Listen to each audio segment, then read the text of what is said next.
Bermain tabletop games ternyata menjadi kegiatan yang menyenangkan dan ampuh mengusir kebosanan, apalagi dimainkan saat pandemi seperti saat ini, yang memaksa semua masyarakat di rumah saja agar tidak tertulari virus corona. Permainan tabletop makin seru kalau dimainkan rame-rame bareng teman-teman.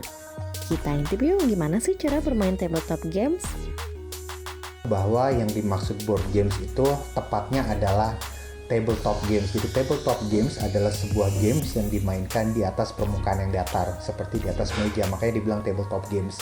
Nah, apapun permainan yang dimainkan di atas permukaan yang datar itu disebut tabletop games, dan biasanya orang melakukan permainan itu dengan perantara ada media fisiknya seperti entah kartu, entah papan, entah dadu.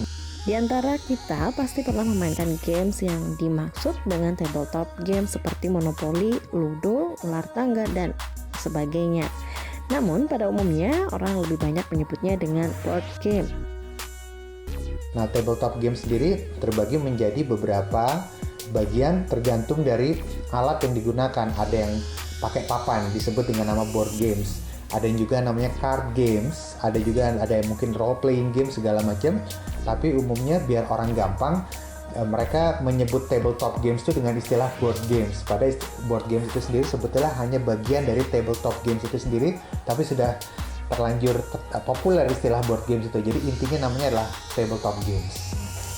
Lebih atraktif aja, jadi kita bisa nyalurin ekspresi kita sesuai dengan yang kita mau. Kalau misalkan kita main di kayak HP kayak gitu kan, ya udah kita berekspresi ya udah sendiri gitu, nggak bisa nikmati bareng-bareng. Kalau di board game ini jadi kita bisa menang seneng-seneng bareng gitu, kalah juga ledek-ledekan bareng, bisa berinteraksi bareng gitu.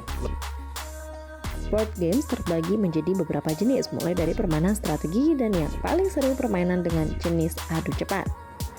Gimana? Kamu udah pernah main board games belum?